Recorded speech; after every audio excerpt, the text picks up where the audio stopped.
Welcome back to The Breakdown with me, NLW. It's a daily podcast on macro, Bitcoin, and the big picture power shifts remaking our world.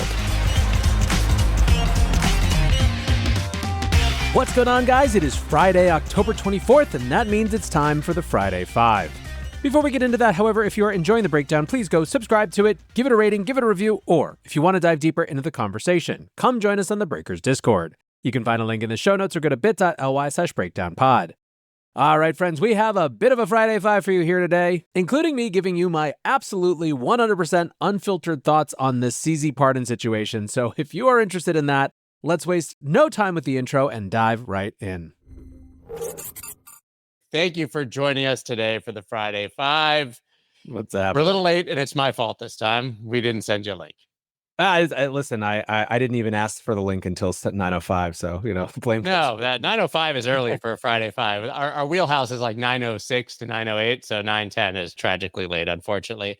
But yeah, man, let's talk about what's going on. First of all, I got to give a very quick honorable mention to CPI, which just came in slightly soft. I don't think we need to dig into it deeply, but worth noting since it just happened. This was an improvement in inflation.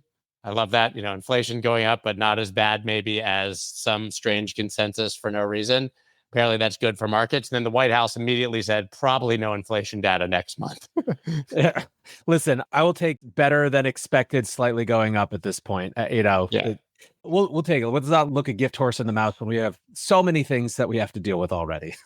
Yeah. And one of those obviously is the echo chamber narrative, perhaps not a widespread narrative, of the gold to a Bitcoin capital rotation. As you can see here, gold to Bitcoin capital rotation, as Bitwise predicts Bitcoin could hit 242K. If you're wondering where that came from, this is based on effectively if 3 to 4% of the gold money flows right into Bitcoin. You can see 1%, 2%, 3%, 4%. 5% gets us to 242,391. Of course, that is a very specific number using, I don't know how you get to a number that specific because you don't know what the price of gold will be. You could have this rotation with gold still going up, right? So it could be much higher, or gold could be crashing epically, and all of those numbers could be lower. Either way, if we actually see this rotation or any evidence of it, could be really, really good. Yeah, I mean, listen, this may win the prize for shortest lived narrative of the cycle.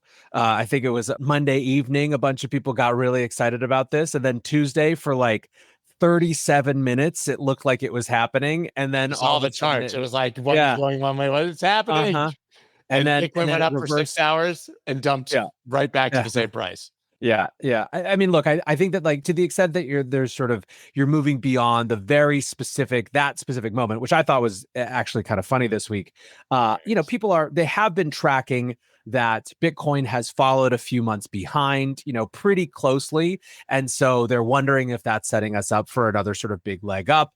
It's just trying to understand the relationship to gold in this new context. I think that's the real thing here is Bitcoin and gold were both sort of, non-mainstream assets, or at least sort of not out of the main financial discourse. Gold has always had a place, but it's sort of, it's for cranks until it's not, Yeah.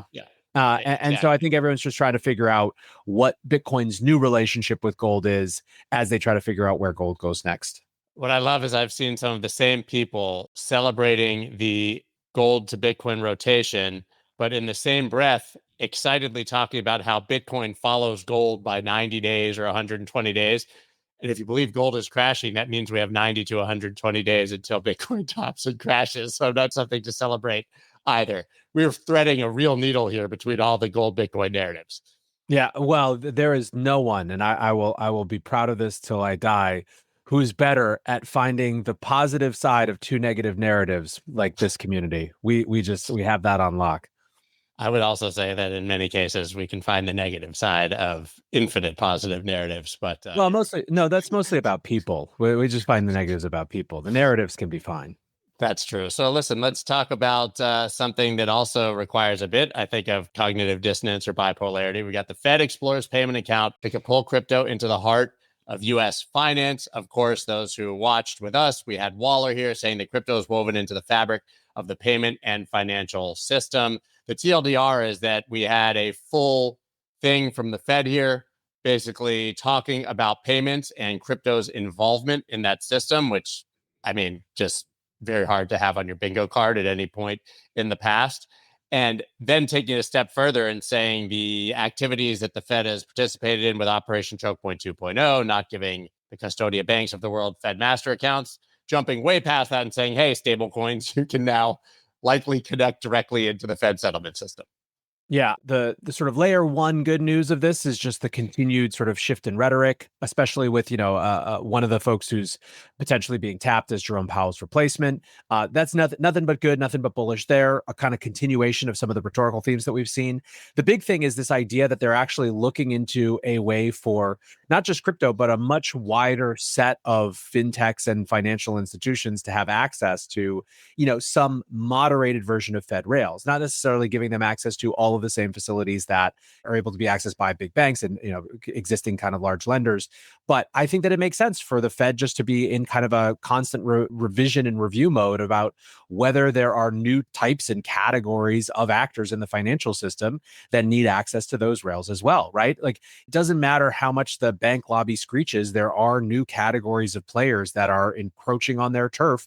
And if the goal of the Fed is to keep a safe, sound, functioning financial system and market stability, they can't just ignore them because banks don't like it. So, robustly positive, obviously a ton to be figured out in terms of how it would actually work, where the lines would be drawn. But just look at Caitlin Long's tweets to get a sense of whether it's a bullish signal or not. She was definitely euphoric, and rightfully so. I mean, she's been suing the Fed literally for years. She has a fully backed, effectively narrow bank in Wyoming that is not fractionally reserved, effectively carries no risk, and got denied for a Fed master account just because crypto. Yeah. Right? Kraken has struggled with this as well. But the idea of plugging, even USDC and such into the financial system directly is leaps and bounds beyond what most people expected. I think going back to my original comment, though, the bipolarity or the cognitive dissonance side is this is literally the Fed. Like, if there's anything that Bitcoiners and crypto people have rallied behind collectively, is that the Fed is a corrupt private organization enriching bankers around the world, and we're against monetary policy and money printing and all these things. And now we're, of course, like the others, yay Fed.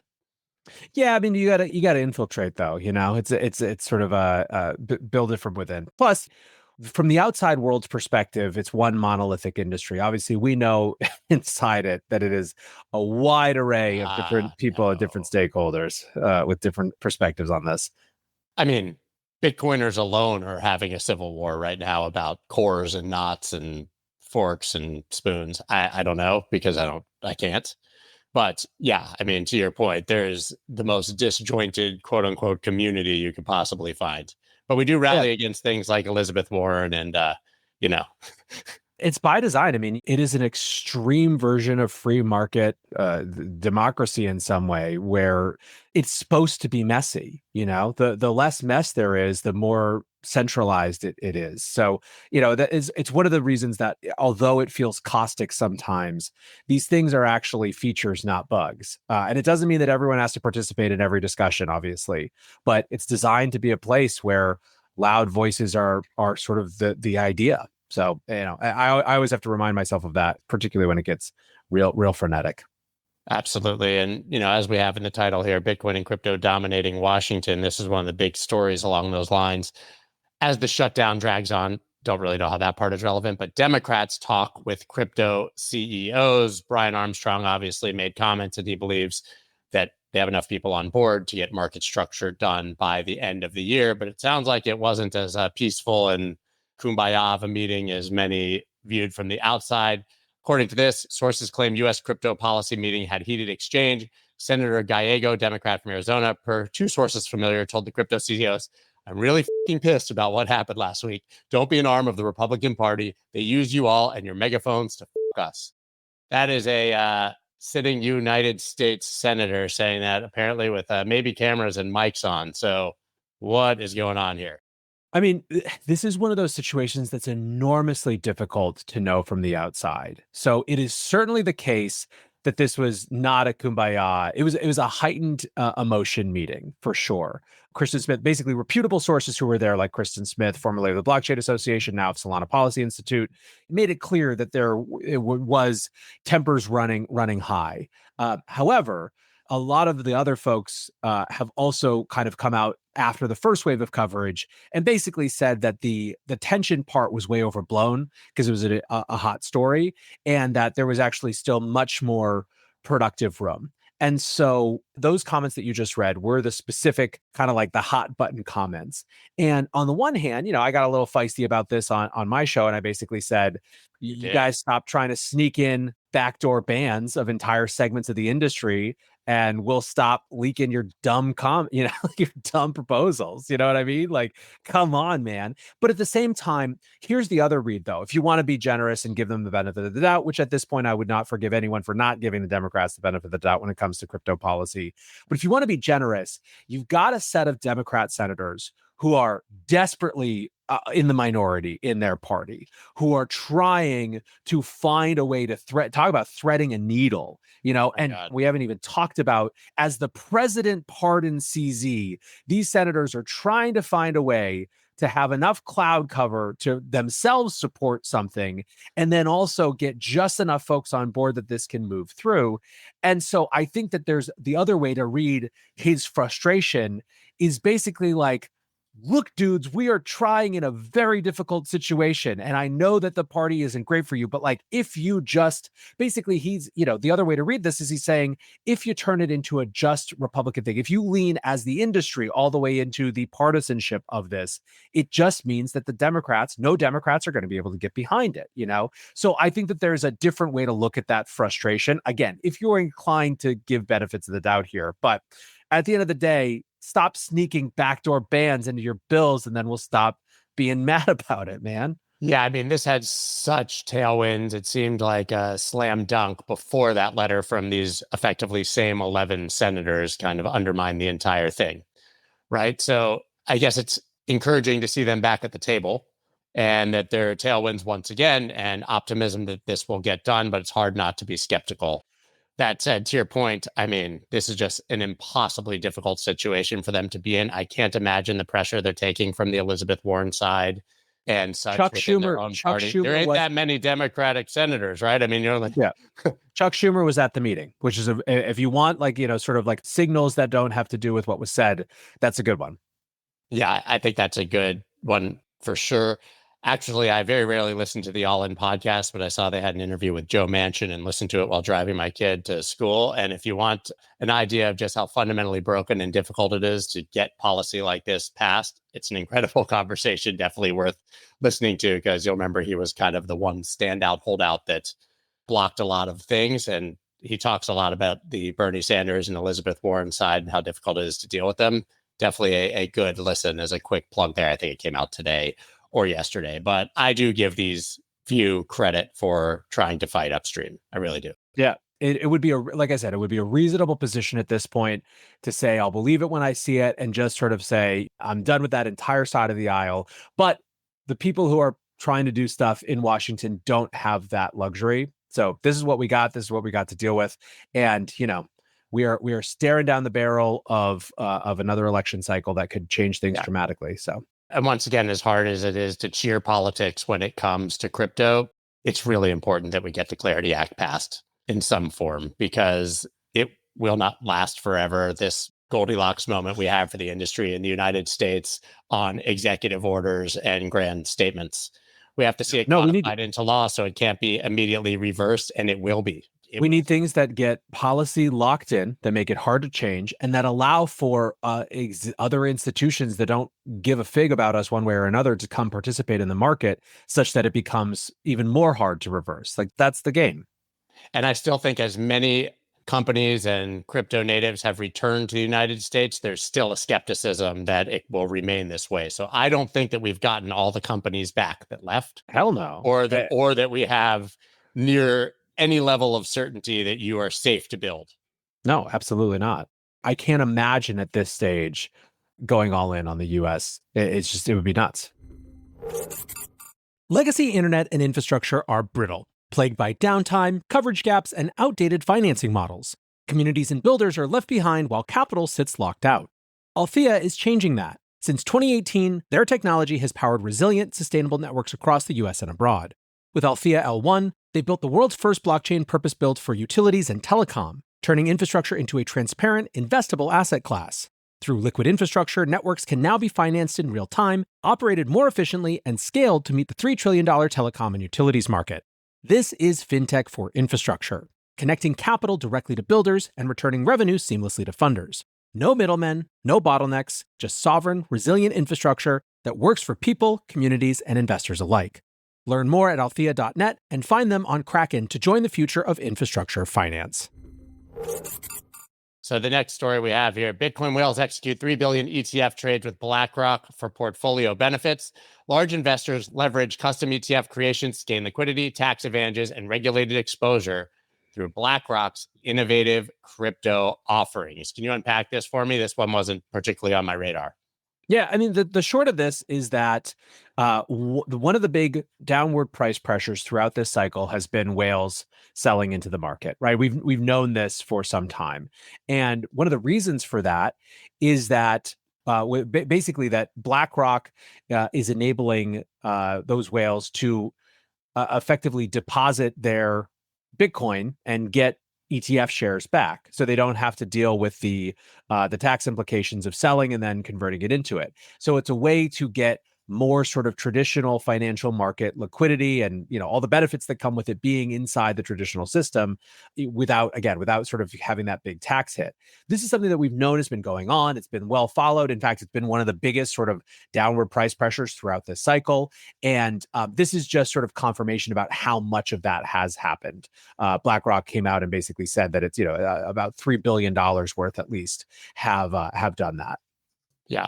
So it's very clear. We've even had some of the bigger Bitcoin whales say, hey, I'm converting a lot of my holdings into ETFs because it just makes a hell of a lot more sense for estate planning. It's easier to hedge. The tax advantages of putting it into their retirement portfolios, whatever it is. There are now, if you're not fighting the libertarian fight and believe that you're going to need to hold Bitcoin as a hedge against government collapse, there are a lot of reasons that even some ardent supporters would rather hold or partially hold ETFs than spot Bitcoin. Yeah, it's mostly an interesting sort of little footnote sort of story in the mechanics of things. Crypto is a combination of extremely clear price catalysts and lots of subtle, less clear price catalysts that we spend a ton of time poring over and trying to understand. And throughout this cycle, in that second category, I believe has been a lot of the sort of whale selling, whale movement, shifting around. You get to 100 and you got to cash some out. And so this is sort of more of I think it's not like a big game-changing announcement or anything like that. It's more just sort of understanding what's going on behind the scenes and how that might be impacting things that you're seeing sort of more in front of our faces. Absolutely. And outside of Fed Waller basically saying that they're going to weave crypto into the financial system, I would say this is the biggest story of the week. Trump pardons convicted Binance founder Changpeng Zhao. We all know that it happened. Of course, the industry largely celebrating it. Trump himself saying that CZ was effectively targeted by lawfare from the previous administration, should have never been in jail in the first place, and that he's righting a wrong. Critics will say that all the bad things about CZ, right? That he was a money launderer and criminal, allowing Hamas and North Korea to use Binance, that he was fixing markets. And then, of course, many saying that he basically bribed his way to this pardon by a $2 billion circuitous investment through other entities into World Liberty Financial's USD1. A lot going on here. I'm definitely in the glad CZ is pardoned camp. Also, the dude already did his time and was free anyways. So this seems like more of a symbolic gesture than a lifting him out of jail and sending him home situation. But a lot to unpack here. I have a hard time getting real stoked about this. I mean, look, CZ, he went to jail, he did his time. I don't care. As someone who is rather close to this, a lot of what happened for the last 3 years was big bullshit billionaire big dick games. CZ wouldn't have sold FTT into the market if Ryan and Sam from FTX hadn't made fun of him. It's all just big fucking ego. So I don't really whatever. Throw away the key in my estimation. I don't think he's good for crypto. I don't think he helps crypto. Binance is doing just fine without him. Couldn't give a shit about what happens to ZZ for the rest of his life. So I don't care that he's pardoned. I don't think that I don't have any sort of particular need to see him punished forever. But, Yeah. whatever. The dude admitted to financial wrongdoing. Like, whatever. What I find interesting, what I find interesting about this is he was supposed to effectively be banned from Binance, and the minute he got out of jail, it seemed like in everything but title, he jumped right back in.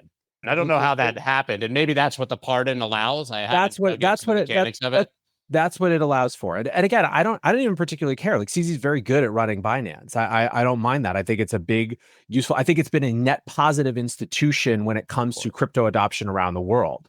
I think my issue with this is that it's so easily painted with the brush of corruption. If you cared at all as this administration about the perception of whether you were corrupt or not, there's not a universe in which you would do this right now. There's no need to do this right now. Nothing changes about CZ except maybe things that he wants to do right this moment. You could do this later. You could do this away. Whether it is an example of corruption or not, it makes everyone in crypto who's trying to do anything in the system, it makes our jobs enormously harder. This makes it so much harder for those Democrats to do things. And yes, you can be all pissed off that Elizabeth Warren said that he did the wrong thing on Twitter. It's Elizabeth Warren. I'm sorry. I did that. I'm sorry. No, what do you? I did push for the community note, though. I had to. No, you should. And I'm fine with that. Elizabeth Warren. I'm so over that. But ultimately, that is just exemplary of the problem that all the people who are trying to quietly get things done are going to deal with. This is a move that does nothing, period, full stop, nothing to help the crypto industry, and makes it enormously harder for meaningful change to happen. So I don't care if I'm in the minority on this. I think you are. This sucks. You're saying the quiet part out. I think you're saying the quiet part out loud, but whether it sucks for crypto or not, this is actually just one tiny drop in the bucket of the Trump in crypto story.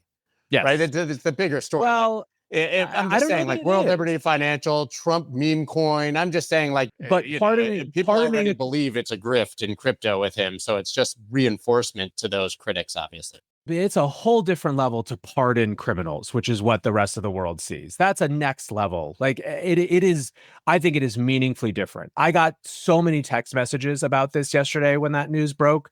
Anyone who thinks that it's not different, you're deluding yourself. It's also a bit wild that this happens. And I don't think that CZ, I don't know, I'm not saying CZ had anything to do with it, but the timing of this right after the liquidation event on Binance with all eyes on that particular exchange at this particular time also makes, to your point, the timing a little brutal. Yeah. Well, listen, to be clear, I am not actually accused. I'm not in the camp that this is definitely an example of corruption. I have no evidence of that. I don't think it's that clear cut. I'm strictly in the camp of this creates really pain in the ass things. And I don't particularly care about sort of helping CZ out. By the way, the other thing is, if I'm CZ, I'm using every tool in my toolkit to try to give myself maximum mobility. I have no hate for him playing the cards that are dealt to him either. It's just my take is that it's bad for crypto. That's all. See that Polymarket has an SBF pardon at like 16 or 18% now. That's when I quit, by the way. Yeah, I know you 10 times more than me. Like I don't know what cave you'll decide to go live in to turn off social media in the world if that happens, obviously, with having been at FTX, but that would. I'm actually, I mean, to the extent that you do think that this is an example of corruption, I'm a little bit less worried about that because boy don't have no money anymore. CZ never really gave up his capital access, at least. So yeah, it's he says they're overestimations, but I'm still saying like 87 billion, 90 billion, depending on the given price of BNB on any given day. So listen, I think most people watching and here would go through everything CZ went through if you knew you would come out the other side in his exact situation. Like 4 months at Club Fed and a presidential pardon to change the optics, and you get to keep your $90 billion. He gave up $4 billion, I think, in a fine. So things have worked out pretty swimmingly for CZ. It's crypto, baby. What if Trump wasn't president? Would we have SBF out and CZ in jail? I don't even know. I don't know. There's not a lot of political will, I think, around Sam, considering how many people have been having to run away from their association with him. So it seems a little bit harder. All right, we're gonna wrap it there. There's a bunch of like ancillary stories that I don't think are too worthy of digging into. I think we covered the bulk of it, and we'll be back for another Friday Five where I will actually send NLW the link to show up, which is useful. I mean, I have people for that, but we collectively sort of blew it. And otherwise, I highly, highly recommend once again that you all listen to the breakdown, read the breakdown newsletter, check out everything else NLW has, because he will keep you far better abreast of what's happening in the market and the industry than I will. So thanks, Ben, for that. It's really the best show on radio. I don't know what we say on the It's pretty internet. Have radio-ish. Yeah, it's radio on internet. you ever thought about going video? You know, like Not on that show. I got video for the AI show. yeah, awesome. I know you do. All right, guys, that's all we got. See you next week. Thank you. Later.